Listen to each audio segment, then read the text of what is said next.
Assalamualaikum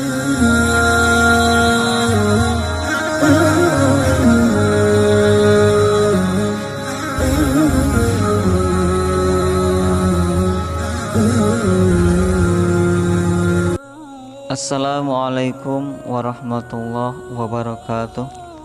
Sahabat beriman, berikut ini kami akan berbagi kisah yang terkenal dalam Islam tentang anjing para Ashabul Kahfi yang dijamin masuk surga.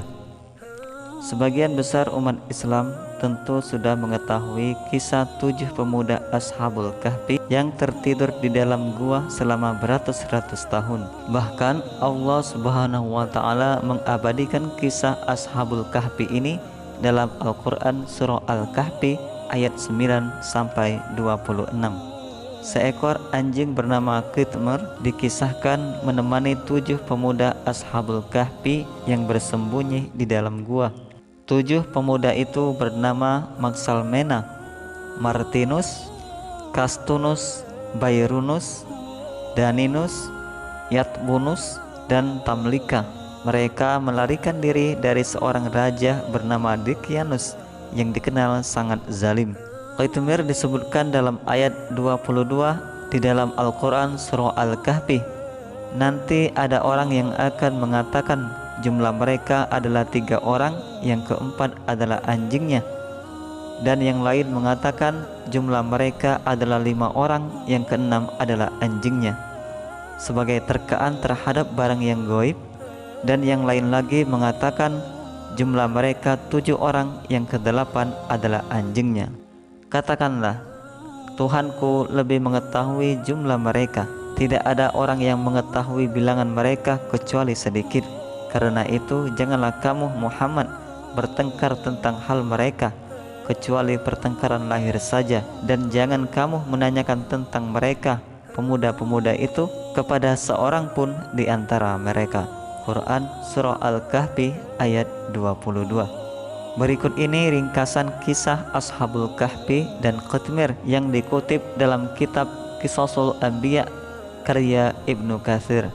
Suatu ketika datang sejumlah pendeta Yahudi menemui Khalifah Umar bin Khattab dan Ali bin Abi Thalib. Para pendeta itu meminta Umar dan Ali menjelaskan tentang sejumlah orang yang pada zaman dahulu sudah mati selama 309 tahun, kemudian dihidupkan kembali oleh Allah. Bagaimana hikayat tentang mereka itu? Ucap seorang pendeta. Ali bin Abi Thalib pun mulai bercerita.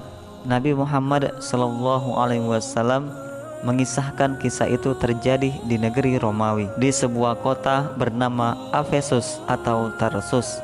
Kota itu dulunya bernama Efesus.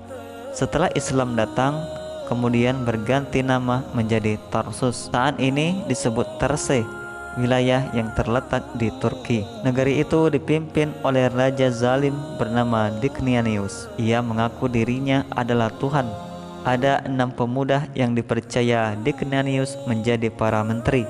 Namun karena Dicyanus meminta semua rakyat untuk tunduk dan menyembahnya, ke-6 pemuda itu memilih pergi melarikan diri. Dalam perjalanan melarikan diri, ke-6 pemuda tersebut bertemu seorang pengembala kambing. Mendengar cerita ke-6 pemuda itu, si pengembala merasa terenyuh sehingga memutuskan untuk ikut. Jadilah mereka berjumlah 7 orang. Sebelum pergi, si pengembala beranjak, kemudian kembali diikuti oleh seekor anjing. Melihat anjing tersebut, ke-6 pemuda itu kaget. Mereka berkata satu sama lain mengenai kekhawatiran jika keberadaan anjing itu nantinya membongkar rahasia. Mereka pun minta kepada si pengembala supaya anjing itu dihalau saja dengan batu. Anjing itu melihat kepada Tamlika dan teman-temannya. Ia lalu duduk di atas 2 kaki belakang, menggeliat dan mengucapkan kata-kata dengan lancar dan jelas sekali. Hai orang-orang, mengapa kalian hendak mengusirku? Padahal aku ini bersaksi tiada Tuhan selain Allah, tak ada sekutu apapun baginya. Biarlah aku menjaga kalian dari musuh, dan dengan berbuat demikian aku mendekatkan diri kepada Allah Subhanahu wa Ta'ala. Anjing bernama Qitmir itu pun diperbolehkan ikut. Menurut Ali bin Abi Thalib, ketujuh pemuda itu kemudian menaiki sebuah bukit bernama Naglus dan memasuki gua bernama Qasid atau Khiram. Kemudian atas kuasa Allah, ketujuh pemuda Ashabul Kahfi tersebut tidur selama bertahun-tahun di dalam gua. Dalam kisah itu, anjing Ashabul Kahfi, Qitmir, diriwayatkan menjaga ketujuh pemuda selama bersembunyi di dalam gua. Berbagai riwayat dan sebagian ulama menyebutkan Qitmir menjadi anjing yang kelak dijamin masuk surga. Demikian kisah anjing para Ashabul Kahfi yang dijamin masuk surga. Wallahu a'lam bissawab. Terima kasih kamu sudah menonton video ini. Semoga video ini bermanfaat, dan jangan lupa untuk terus mendukung kami dengan cara mengklik subscribe. Semoga channel ini kedepannya bisa lebih baik lagi. Terima kasih. Wassalamualaikum warahmatullahi wabarakatuh.